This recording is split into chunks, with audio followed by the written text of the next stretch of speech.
Við áætlum í rauninni að við munum fara í gang með fjárfestingar inn í commercial scale verksmiðjur bæði í Noregi og í Kína á þessu ári. Við erum í rauninni búin að vera að vinna að undirbúningi í Noregi núna á annað ár og reyndar það sama með fyrsta verkefnið í Kína. Það komin undirbúningu komin mjög langt.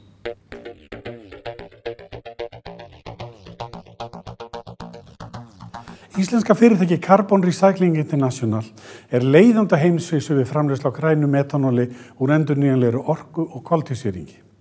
Fyrirtæki á og rekur verksmiðju við jarðvarmavirkjun HS Orku í Svartsengi.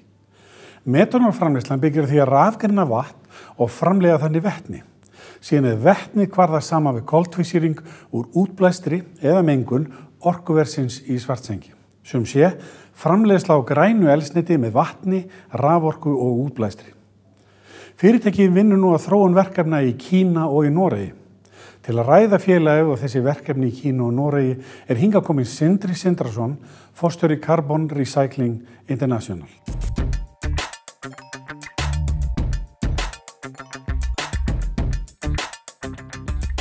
Velkomin Sindri. Takk. Kannski upphafi, hver Sindri Sindrason?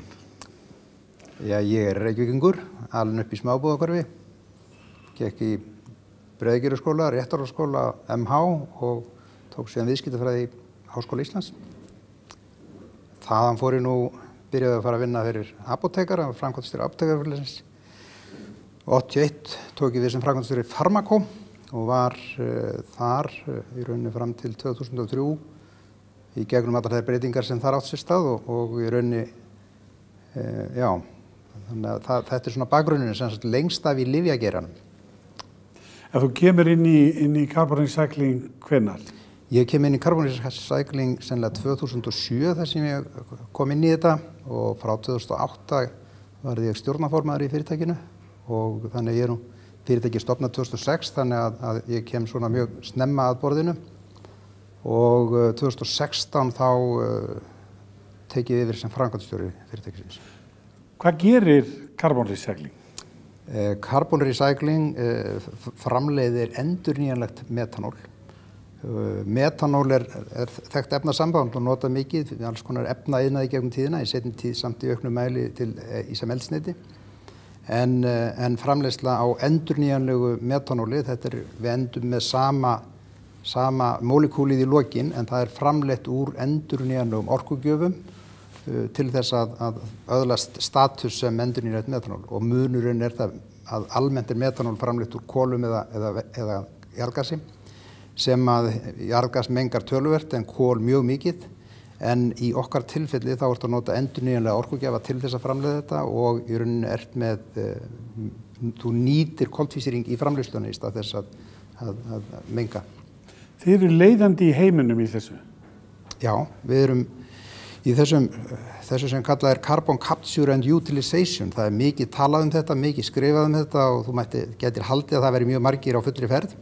En tilfellir að við erum nánast eina fyrirtæki í heiminum sem að vinna beinlínis í þessum geira eða þar að segja komin svona langt, skulum við segja. Við stofnum þetta 2006 og þá var ekkert mikið talað þessi mengunarmál eða það var ekki í líkingu við það sem gert í dag.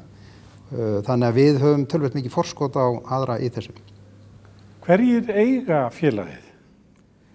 Hverjir standa bak við félagið? Já, það eru rauninni milli 70-80 hluthafa í fyrirtækinu. Upphaflega voru þetta allt saman svona einstaklingar sem tóku þátt í þessu og áhugasamir verkefnið. Bæði íslenskir og bandarískir, en þó að megninu til íslenskir. Síðan hefur fjölgað töluvert í og komið fleiri Íslendingar í hópinn og svolítið af svona fjölskyldu fjárfestum og svona þeir svona stærstu sem við höfum fengið þarna inn af svona fagfjárfestum. Má nefna Geely sem kínverskur bílaframleiðandi sem meðal annars framleiðir metanólbíla en það eru þeir sem keyptu sér og eiga núna Volvo líka. Þeir eru sem sagt í rauninni stærsti erlendi aðilinn og jafnframt erum við með Metanex sem stærsti framleiðandi að hefðbundnu metanóli og dreifingaraðili í heiminum. Þannig að þetta eru svona kjarnafjárfestar í þessu fæi en eins og ég segi, annars þetta mjög dreifður hópur. Hvað búið að setja mikla fjármuni inn í inn í félagið frá upphafi? Það fer nú að slaga í $100 milljónir sem hefur búið að fara inn í þetta í formi eiginfjárframlaga og hlutafjáraukningar sem hafa verið svo sem jafnt og þétt á ferðinni í gegnum tíðina. Við höfum reyndar fengið töluvert mikið að styrkjum líka í gegnum tíðina. Núna í seinni tíð hægt að fara að tala íslensku styrkina því að það má segja að þessi endurgreiðslu form sem eru komin hérna fyrir styrki til nýfjárfestinga eða þróunarstarfsemi hér á landi eru farnir að telja sem gleðilegt og svo höfum við fengið töluvert mikið frá Evrópusambandinu, bæði í smærri og stærri styrki en þar á meðal í þrígang styrki sem að slöguðu í 2 milljónir evra hver. Og þið eru að byggja verksmiðjur eða undirbúað byggingu í Kína og í Noregi? Já, ef byrjum á Noregi, þá þannig að það verið að innleiða reglur í Evrópu þar sem að ger krafa það að vera með svo mikið endurnýjanlegt eldsneyti. En þær reglur eru svolítið misjafnar þó að Evrópusambandið sé eitt og yfir markmiðið það sama fyrir alla, þá þurfa nú eiginlega allar þjóðurnar að vera pínlítið sér í þeirri framkvæmdinni hjá sér. Þannig og þeir eiga svolítið eftir að útfæra þessar reglur, en það svona detta inn núna fleiri og fleiri lönd sem komin eru með þetta. Þannig að við vitum að við erum nú þegar að selja inn í lönd eins og Bretland og Frakkland og fleiri þar sem við höfum viðurkenningu fyrir okkar eldsneyti á þeim verðum sem til þarf. En til þess að framleiða endurnýjanlegt metanól þá þarf að vera með endurnýjanlega orku og í rauninni eins og þá í nánast einu löndin sem við getum garanterað að við fáum þessa vottun, það á Íslandi og Noregi. Það að segja þar sem allt rafmagn grænt eða renewable og það semst krafan til þess af því að það eins og þá fyrst og fremst verið að miða við eitthvað meðaltal netsins í hverju landi og það pínlítið óljóst eins og hvaða stöðu geti fengið í ýmsum öðrum löndum en í þessum löndum í Evrópu þá erum við trygg með að hafa þann status sem við þurfum til þess að fá græna premíu. Hvað þið komið langt í að þróa þessi verkefni í Kína og Noregi? Við áætlum í rauninni að við munum fara í gang með fjárfestingar inn í commercial scale verksmiðjur bæði í Noregi og í Kína á þessu ári. Við erum í rauninni búin að vera að vinna að undirbúningi í Noregi núna á annað ár og reyndar það sama með fyrsta verkefnið í Kína. Það komin undirbúningu og komin mjög langt. Að þú bjartsýnn á að grænn iðnaður verði byggður upp á Íslandi á þessu sviði? Já, við erum að þróa tæknina hér.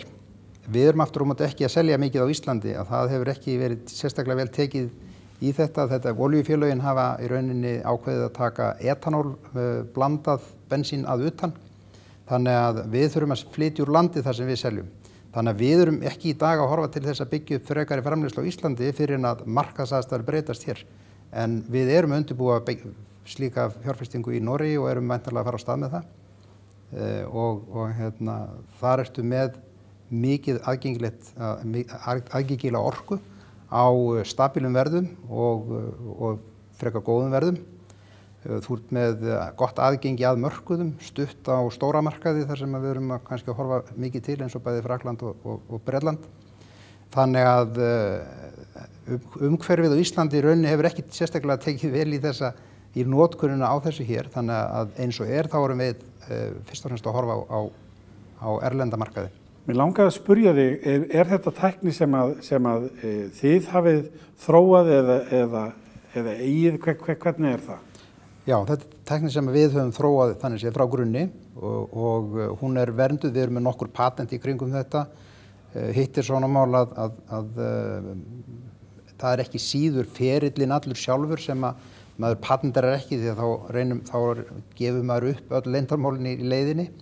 Þannig að þetta svona í bland secrecy aðferð, bara Coca-Cola aðferðin og síðan patenturum við það sem þess eðlis að það sé hægt að verja patentið. Þannig að þú bjartsýnn á útflutning þessara þekkingar frá Íslandi? Ég mjög bjartsýnn á það. Sindri, kærar þakkir. Takk fyrir.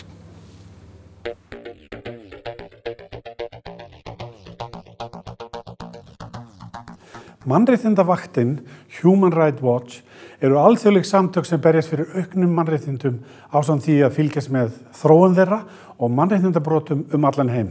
Samtökin eru óháð ríkisstjórnum og hafa aðalstöðvar í New York í Bandaríkjunum. Samtökin voru upphaflega stofnuð 1978 undir heitinu Helsinki-vaktin til að fylgjast með framferði Sovétríkjanna sem höfðu þá skrifað undir Helsinki-sáttmálann. Fleiri vaktir voru síðan stofnaðar sem fylgdust með öðrum ríkjum og árið 1988 sameinuðust þær undir núverandi heiti. Sérstæða Mannréttindavaktarinnar felst einkum í mannréttindaskýrslum sem þykja ítarlegar og áreiðanlegar vegna mikillar vinnu sem lögð í þær. Jafnrétti kynjanna, jafnrétti vegna kynhneigðar, pyntingar, notkun barna í hernaði, spillingsstjórnvalda og dómskerfis eru meðal þeirra mála sem samtökin hafa verið hvað virkust. Til að ræða Mannréttindavaktina hingað kominn John Fisher, en hann stýrir vinnursamtakana í Genf gagnvart Mannréttindaráði Sameinuðu þjóðanna þar í borg.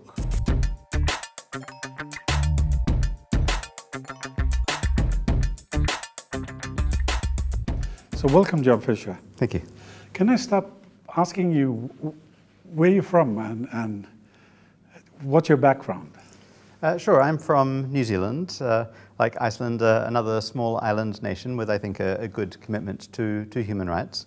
My background is in law, and I moved to Canada in my early 20s to do postgraduate work there and became more and more involved in human rights advocacy.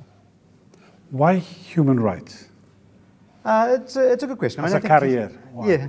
I think it is part of the New Zealand identity and frame of reference. We were proud that we were the first country in the world that provided women with the equal rights to vote. Also, at the time that I was growing up, I was doing volunteer work with lesbian and gay rights organizations. As a gay man, it was something that I struggled with in my youth. It was still a criminal offence in New Zealand at that time. New Zealand was quite late to decriminalise homosexuality, and so as I advanced in my legal career, I wanted to apply that learning to make the world a better place, or at least contribute to that, and that led me to human rights work. So, Human Rights Watch has raised, of course, a lot of concerns about the status of human rights in the world. We are seeing rise of populism, more dictators, and then we see United States leaving the scene as a leading nation in that, and China is flexing its muscles. How do you see the status of human rights now? I think it's a challenging time for all those of us who care about international human rights and the human rights framework more broadly. I mean, there have always been human rights challenges. The Universal Declaration on Human Rights grew out of the ashes of World War II, after all, and has served us very well as a founding document for the past 70 years. But what feels different now is that not only do we see aggressive human rights violations in countries around the world, the shocking war in Syria, the conflict in Yemen, Saudi Arabia becoming increasingly brazen in its violations of human rights, including killing of a journalist, detaining and torturing women for their human rights defense work, as you say, an increasingly aggressive China. But it also feels like there's a real pushback against the values that we all thought we could take for granted in the Universal Declaration, against the international human rights framework itself.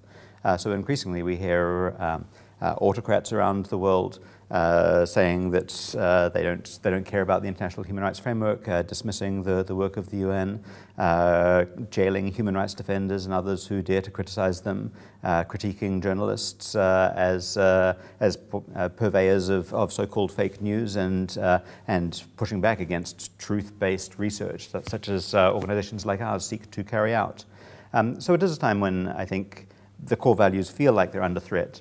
And that was compounded when the United States chose to walk away from the UN Human Rights Council, which is the world's top body tasked to uphold the international human rights framework and to promote and protect human rights worldwide.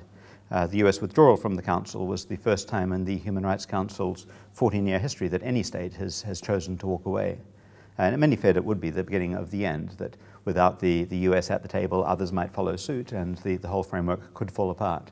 In fact, I think we have seen the opposite. I think instead we have seen other states step into that leadership vacuum and begin to more vigorously defend the very values that we all strive to uphold.